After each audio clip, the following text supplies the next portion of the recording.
Sí, profe. Ya listo. Entonces,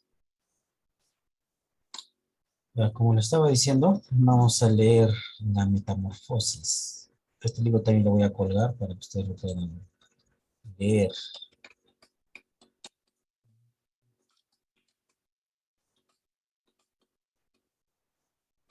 Bastante.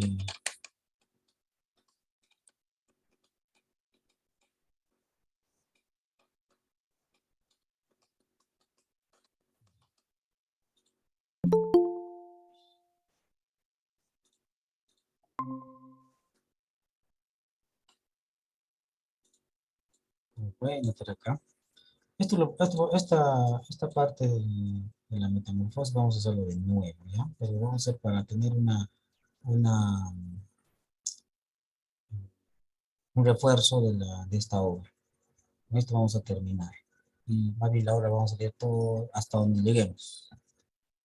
Tanto en las clases de literatura y de... Aunque ya no vamos a hacer, pues la otra semana hace la profesora, esperemos que termine la profesora. Y en las de lectura. ¿Listo? Entonces, tenemos la metamorfosis. Hay que tener presente que no es un escarabajo, no es una cucaracha, no. Tal vez en las traducciones que vamos a ver les nombren ahí, tal vez. Pero no es una cucaracha, ¿ya? ¿Alguna vez han pensado que era una cucaracha? ¿Sí o no? No, ¿Ya? No es una cucaracha, tienen que tener presente. No dice en la obra, no va a decir un insecto, nada más, no va a decir otra cosa. Entonces, Frank Kafka, es más, ni siquiera quería que lo quemen todos sus escritos. Esta es una de las mejores. Estamos hablando del siglo XVIII todavía, perdón, del siglo XIX. Entonces él manifiesta en esa transformación, eso también se le llama vanguardismo. Rompe esos esquemas de los estilos de escribir. Todos escribían al humano propiamente dicho, ¿no? Pero él ya rompe esos esquemas, un humano que se convierte. Para nosotros es normal escucharlo ahora, pues, porque también miramos en la televisión o en las películas, ¿no? Un caso de Spider-Man, pues, ¿no? Le pica una araña, se convierte en el hombre de araña, pues, ¿no? Entonces, pero él rompe esos esquemas, es el primero que empieza a manifestar esa forma de expresarse. Yo les aseguro que Stan Lee ha leído a Frank Kafka y se ha inspirado en eso. Por ejemplo, ustedes se han visto los Avengers, hay Thor, ¿no es cierto? Hay un Thor. Por ejemplo, ese ya. es el dios para los noruegos, de los noruegos antiguos, no los actuales, pues, ¿no? Ese era un dios real, verdadero, así como Zeus. Pero ahora sabemos que esos no existen, pero los han puesto. Entonces, estos personajes antiguos los han traído para que les pongan nuevas características y para que estén en las películas, pues. Y estos, de ahí se han valido Stan Lee, por ejemplo, ¿no? El creador de Superman y de otros personajes. Si hacemos una comparación de Superman con Aquiles, estamos leyendo, por ejemplo, la obra estábamos leyendo, pues, ¿no? Algo de historia, en lectura sobre la cultura griega. Ahí vemos a Aquiles era súper poderoso, pues, ¿no? Pero, ¿cuál era su debilidad de Aquiles? A ver,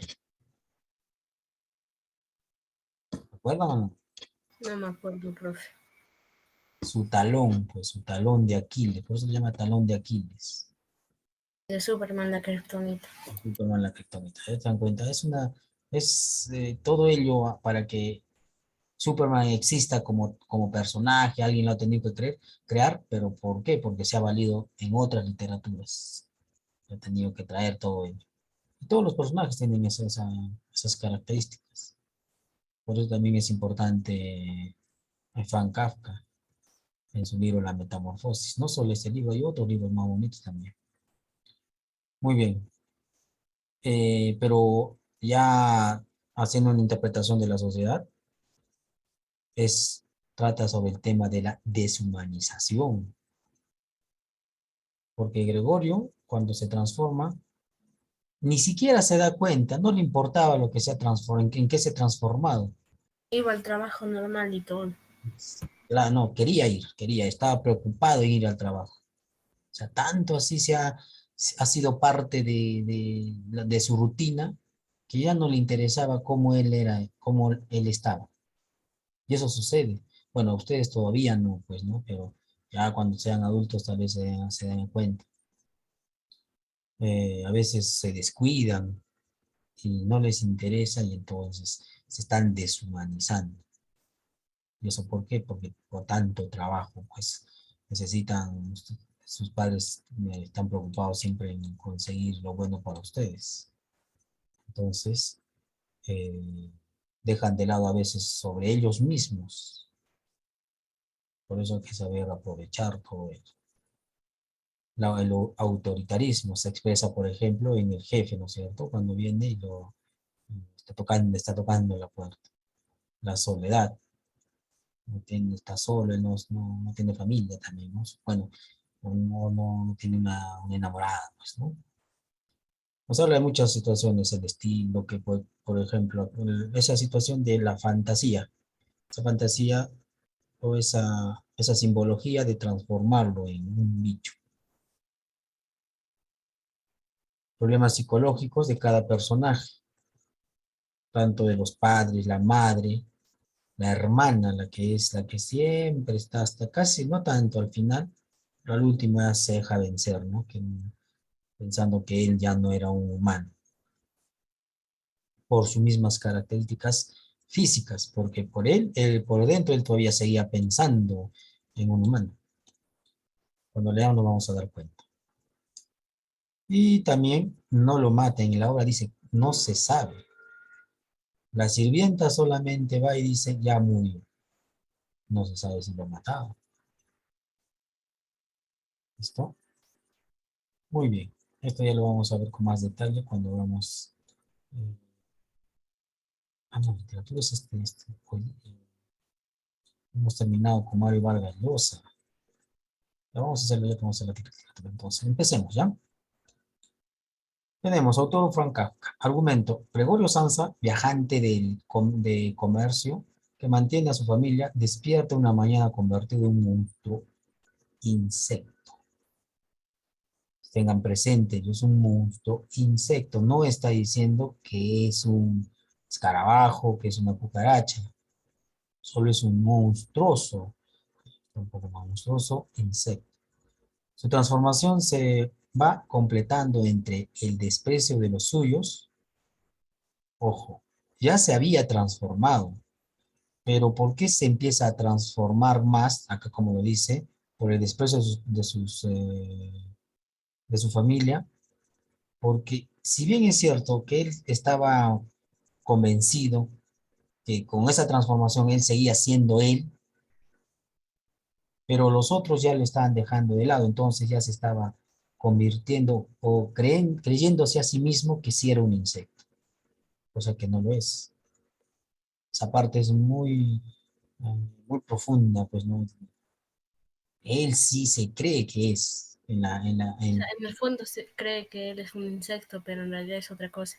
no, al contrario, él sigue creyendo que es humano, pero a tanto que sus familiares, su hermano, su papá, su mamá, lo creen que es un animal, ya se deja vencer, por eso también muere. Además, no solamente por ello, ¿no? También muere porque su papá le lanza entre varios objetos una manzana. Esa manzana se le incrusta, ¿no? Empieza a causarle daños. Hasta que se hunde en la soledad y finalmente muere. ¿Listo?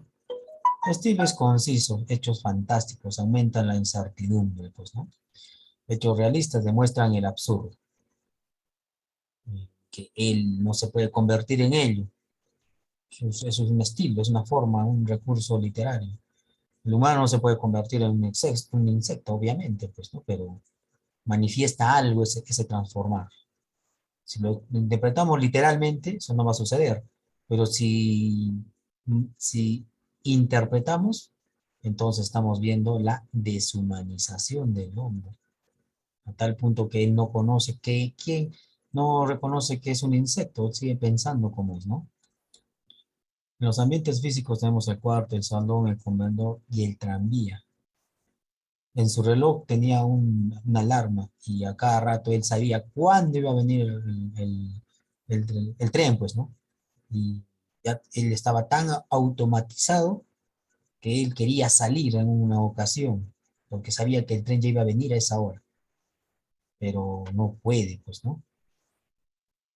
El problema en las situaciones psicológicas tenemos la incomunicación, no puede comunicar, no puede decir, cuando le quiere decir algo a su hermana Grete, y ella se asusta, pensaba que le quería hacer daño, ¿no? La vulnerabilidad, no puede defenderse. Siendo monstruoso, no puede defenderse. Los personajes terciarios tenemos al jefe, que da el significado de autoritarismo, trata de decirle que vaya a trabajar. Los huéspedes también, autoritarismo social. Mientras este es en laboral, en el trabajo, este es en lo social, porque los huéspedes, los inquilinos, cuando se enteran de ello, le dicen, Asustaron y huyen.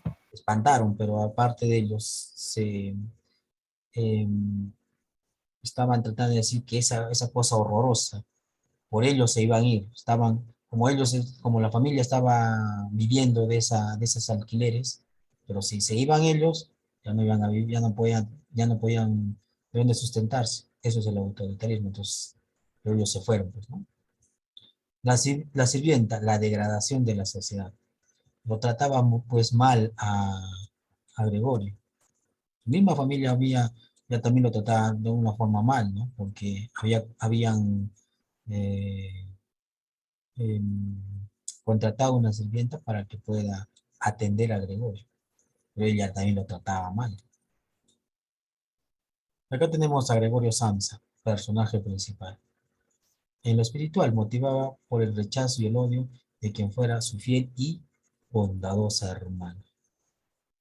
Eso hace que hace su muerte en el pensamiento, pues, ¿no? Porque al inicio su hermana no la rechazaba, Grete, pero ya con el pasar del tiempo la empieza a dejar de lado, por eso que también mm, se siente en soledad, triste, y muere, pues, ¿no? Al final. Física, deterioro del cuerpo, que es causado por la manzana que le lanzó violentamente el padre. La manzana es muy simbólica, aparecen en varios cuentos. Se tienen que tener presente para que no se olvide. Manzana, entonces pueden relacionar también con eh, la metamorfosis de Frank Kafka. Resalto la metamorfosis de Frank Kafka porque hay otra metamorfosis, no es igual que esta, obviamente, pero hay otros escritos, por eso se dice la metamorfosis de Frank Kafka. Ya hablamos de la deshumanización. Los valores, habla en nombre del ser. Cuando dice en nombre del ser, o sobre todo del ser, es la existencia. ¿Qué es él, pues? Cada uno, por ejemplo, si una persona estaría en estado vegetativo, eso también es una forma de eh, analogar con la obra. Una persona que está en estado vegetativo, ¿qué es? ¿Está muerto o está vivo? ¿Lo matamos? No lo matamos. Si lo matamos, somos asesinos. Entonces todo ello nos hace pensar esas cosas. Parecen, bueno, no nos ocurren, pero cuando nos sucedan, esperemos que no nos sucedan, pero también, ¿no? Pero suceden. ¿Qué hacemos con ese hombre, o esa señora, o ese señor, o ese ser? Lo dejamos a la deriva, que muera, como sucedió con Frank Kafka. Si estaría, por ejemplo, las, en las salas UCI, que ahora en la pandemia hubo bastante, ¿no? Lo dejamos, ahí están los valores. Tenemos que pensar en esas personas. Tenemos en el valor literario, división entre el ser y la conciencia. Justamente, ¿no? Su existencia como monstruo, pero su conciencia dice otra cosa, pero es rechazada. El humano denuncia la angustia existencial. Hablamos de existencial, uno cuando está pensando en, bueno, a ustedes todavía no les sucede, pero ya les va a suceder poco a poco. Quizá también estén pensando de ello, ¿no? La angustia existencial, tienen un problema de lo que sucede. ¿Qué hago? ¿Qué puedo hacer? No tanto ustedes por el momento, pero ya cuando sean más adultos, sobre todo cuando tengan responsabilidades más fuertes, cuando estén en la universidad, ahí van a ver todo ese detalle. Y una forma de poder salir de esa angustia es leyendo algunos libros. Por ejemplo, si ustedes tendrían esa angustia existencial, leen de nuevo el libro de Frank Kafka, la de Metamorfosis, se van a identificar con el personaje, pero también le van a dar una solución. Porque la solución, pues, no es que está bien que te desprecien, ¿no? Supongamos, la sociedad, o tal vez las familias, o alguien, pues, ¿no? Pero la solución no es, pues, darse el abandono, sino la solución es resolver el problema. Se dan cuenta cómo toda esta novelita nos ayuda a todo ello. Nos identificamos con el personaje, pero hay que darle solución, no llegar a eso a lo que llegó el personaje, pues no se abandonó también. Por obvias razones también, en su caso era muy trágico, también se había transformado, si nos ponemos en el sentido literal. Era muy trágica su situación, pues, ¿no? Pero siempre hay que darle solución.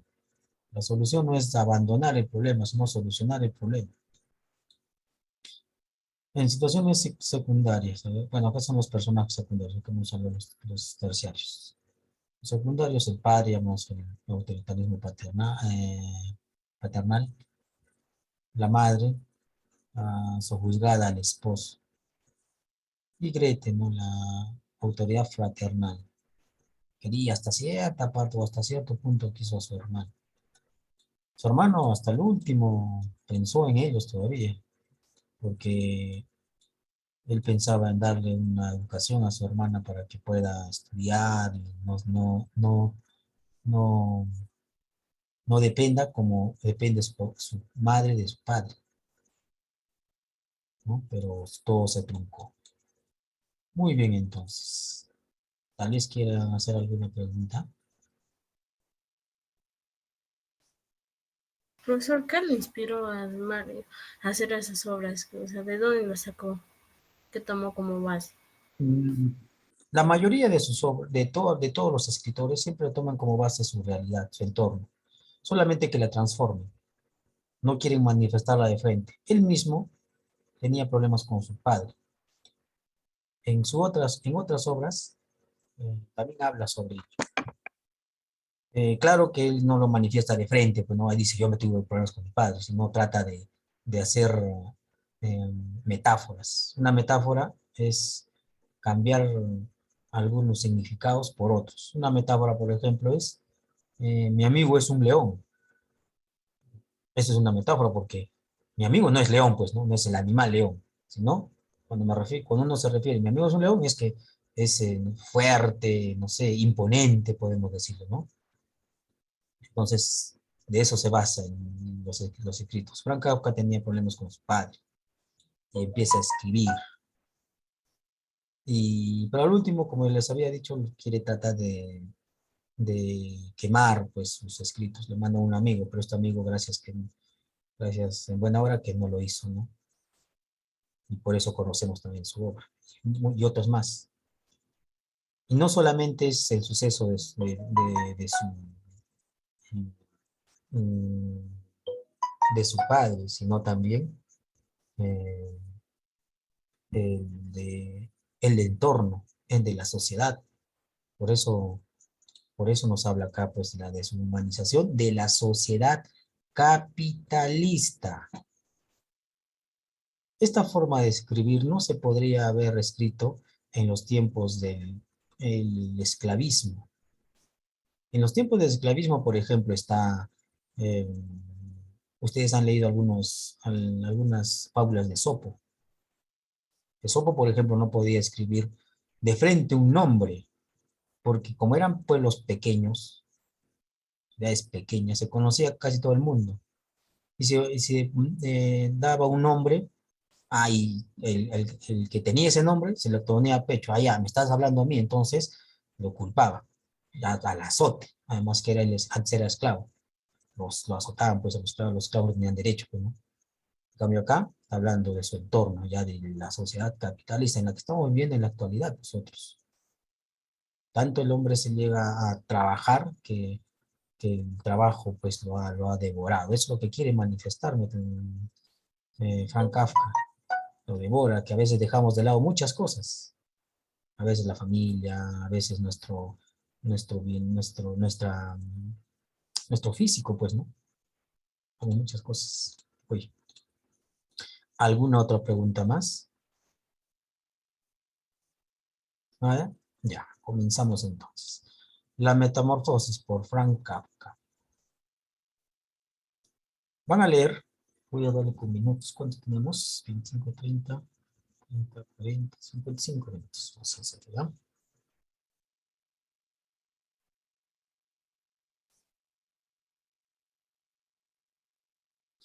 Ya, va a comenzar. A ver, vamos a agrandar un poquito más. Este libro lo voy a colgar en el Classroom, este de acá, no los otros. O si desean, me avisan si quieren que les pone los otros, porque acá hay más información, pero es información de justamente lo que contaba de su papá, un poquito cuál era la situación, cómo se creó su obra, todo ello, ¿ya? Todo ello. Muy bien. A ver, va a empezar Adrián, no, primero Diego, después Adrián y al último ¿Listo? ¿Me Sí, escucharon? profe. ¿Sí? Sí, profesor. Ah, muy bien. Entonces, empieza Diego. Profesor, usted me dice cuándo para, ¿no? Sí, sí, yo te voy a decir. Una mañana, tras un sueño intranquilo, Gregorio Samsa se despertó convertido en un monstruoso insecto. Estaba echado de espaldas, sobre un duro caparazón, y, al alzar la cabeza, vio su vientre convexo y oscuro, surcado por curvadas callosidades, sobre el que casi no se aguantaba la colcha, que estaba a punto de escurrirse hasta el suelo. Numerosas patas, penosamente delgadas en comparación con el grosor normal de sus piernas, se agitaban sin concierto. ¿Qué me ha ocurrido? No estaba soñando. Su habitación, una habitación normal, aunque pequeña, aunque muy pequeña, tenía el aspecto habitual. Sobre la mesa había desparramado un muestrario de paños. Samsa era viajante de comercio, y de la pared colgaba una estampa recientemente recortada de una revista ilustrada y puesta en un marco dorado. La estampa mostraba a una mujer tocada con un gorro de pieles, envuelta en una estola también de pieles, y que, muy erguida, esgrimía un amplio manguito, asimismo de piel, que ocultaba todo su antebrazo. Gregorio miró hacia la ventana. Estaba nublado, y sobre el zinc del alféizar repiqueteaban las gotas de lluvia, lo que hizo sentir una gran melancolía. Bueno, ¿qué pensó? ¿Y si siguiese durmiendo un rato y me olvidase de todas estas locuras? Pero no era posible, pues Gregorio tenía la costumbre de dormir sobre el lado derecho, y su actual estado no le permitía adoptar tal postura. Por más que se esforzara, volvía a quedar de espaldas. Intentó en vano esta operación numerosas veces. Cerró los ojos para no tener que ver aquella confusa agitación de patas, pero no cesó hasta que notó en el costado un dolor leve y punzante, un dolor jamás sentido hasta entonces. Qué cansada es la profesión que he elegido, se dijo, siempre de viaje. Las preocupaciones son mucho mayores cuando se trabaja afuera, por no hablar de las molestias propias de los viajes. Esto pendiente de los enlaces de los trenes, la comida mala, irregular, relaciones que cambian constantemente, que nunca llegan a ser verdaderamente cordiales y en las que no tienen cabida los sentimientos. Al diablo con todo. Sintió en el vientre una ligera picazón. Lentamente se estiró sobre la espalda en dirección a la cabecera de la cama, para poder alzar mejor la cabeza. Vio que el sitio que le picaba estaba cubierto de extraños puntitos blancos. Intentó rascarse con una pata, pero tuvo que retirarla inmediatamente, pues el roce le producía escalofríos. Estoy atontando de tanto madrugar, se dijo. No duermo lo suficiente. Hay viajantes que viven mucho mejor. Cuando a media mañana regresó a la fonda para anotar los pedidos, me los encuentro desayunando cómodamente sentados. Si yo, con el jefe que tengo, hiciese lo mismo, me despedirían en el acto, lo cual probablemente sería lo mejor que me podría pasar, si no fuese por mis padres. Ya hace tiempo que me hubiesen marchado. Hubiera ido a ver al director y le habría dicho todo lo que pienso. Se caería de la mesa, esa sobre la que se sienta para, desde aquella altura, hablar a los empleados que, como es sordo, han de acercársele mucho. Pero todavía no he perdido la esperanza. En cuando haya reunido la cantidad necesaria para pagarle la deuda de mis padres, unos 5 o 6 años todavía, me va a oír. Bueno, pero por ahora lo que tengo que hacer es levantarme, que el tren sale a las 5. Volvió los ojos hacia el despertador, que tic-taqueaba encima del baúl. ¡Dios mío! Exclamó para sí. Eran más de las 6:30, y las manecillas seguían avanzando tranquilamente. En realidad, ya eran casi las 7 menos cuarto. ¿Es que no había sonado el despertador? Desde la cama se veía que estaba puesto a las 4, por tanto, tenía que haber sonado. Pero, ¿era posible seguir durmiendo a pesar de aquel sonido que hacía estremecer hasta los muebles? Su sueño no había sido tranquilo, pero, por eso mismo, debía de haber dormido al final más profundamente. ¿Qué podía hacer ahora? El tren siguiente salía a las 7. Para cogerlo tendría que darse muchísima prisa. El muestrario no estaba aún empaquetado, y él mismo no se sentía nada dispuesto. Además, aunque alcance el tren, no evitaría reprimenda del amo, pues el mozo del almacén, que había acudido al tren a las 5, debía de haber dado ya cuenta de su falta. El mozo era un esbirro del dueño, sin dignidad ni consideración, y si dijese que estaba enfermo, ¿qué pasaría? Pero esto, además de ser muy penoso, despertaría sospechas, pues Gregorio, en los 5 años que llevaba empleado, no había estado nunca enfermo. Vendría el gerente con el médico del Montepio, se desharía en reproches. Montepío se desharía en reproches delante de los padres. Respecto a la holgazanería, holgazanería de Gregorio, y refutaría cualquier objeción con el para quien todos los hombres dictamen del doctor, para quien todos los hombres están siempre sanos y solo padecen de horror al trabajo. Y la verdad es que, en ese caso, su diagnóstico no habría sido del todo infundado, salvo cierta somnolencia, fuera de lugar después de tan prolongado sueño. Gregorio se sentía francamente bien, además de muy hambriento. Muy bien. Mientras, pens- Ya, a ver. Mientras pensaba atropelladamente, sin decidirse a levantarse. Y justo en el momento en que el despertador daba las 7:45, llamaron a la puerta que estaba junto a la cabecera de la cama. Gregorio, dijo la voz de su madre, son las 7:45. ¿No tenías que ir de viaje? Cuarto, ¿no tenías que ir de viaje? ¡Qué voz tan dulce! Gregorio se horrorizó al oír en cambio suya propia, que era la de siempre, pero mezclada con un penoso y estridente silbido, en el cual las palabras, al principio claras, se confundían luego y sonaban de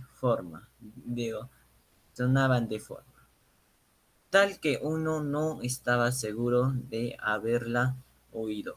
Gregorio hubiera querido dar una explicación detallada, pero al oír su propia voz, se limitó a decir: sí, sí, gracias, madre, ya me levanto.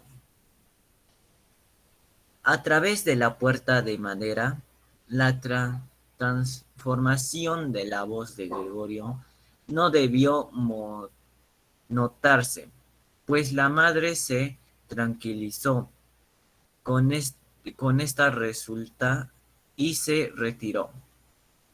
Pero este breve diálogo reveló que Gregorio, contrariamente a lo que se creía, estaba todavía en casa. Llegó el padre a su vez y, golpeando ligeramente la puerta, llamó: Gregorio, Gregorio, ¿qué pasa? Esperó un momento y volvió a insistir alzando la voz: Gregorio. Mientras tanto, detrás de la puerta, la hermana le preguntaba suavemente: Gregorio, ¿no estás bien? ¿Necesitas algo? Ya estoy bien, respondió Gregorio, a ambos a un tiempo, esforzándose por pronunciar con claridad y hablando con gran lentitud, para disimular el insólito sonido de su voz. El padre reanudó su desayuno, pero la hermana siguió susurrando: Abre, abre, Gregorio, por favor.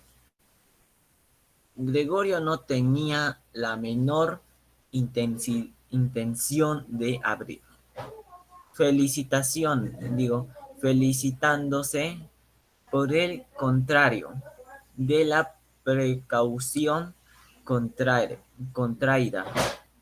en los viajes de encerrarse en su cuarto por la noche, aun en su propia casa.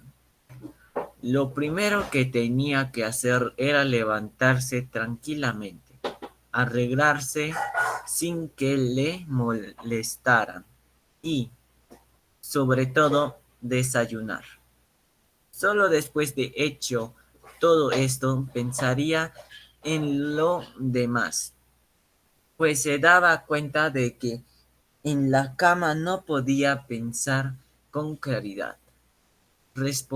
Recordaba haber sentido en más de una ocasión un vaso malestar en la cama, producido sin duda por alguna postura incómoda, la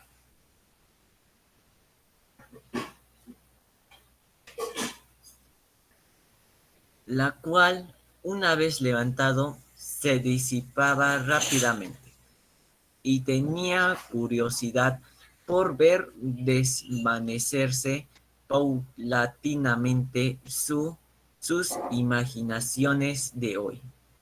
En cuanto al cambio de su voz, era simplemente el preludio de un resfriado, enfermedad profesional del viajante de comercio.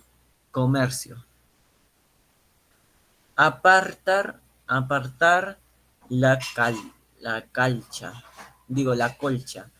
era cosas fácil. Le bastaría con arquearse un poco y la colcha caería por sí sola, pero la dificultad estaba en la extraordinaria anchura de Gregorio. Para incorporarse, podía haberse apoyado en brazos y manos, pero en su lugar tenía ahora innumerables patas en constante agitación y le era imposible controlarlas. Y el caso es que quería incorporarse. Se estiraba, lograba por fin dominar una de sus patas, pero, mientras tanto, las demás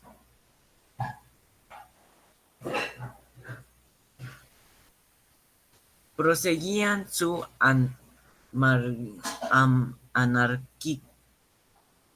anárquica y anárquica y penosa agitación. Muy bien. Uno. Sigue.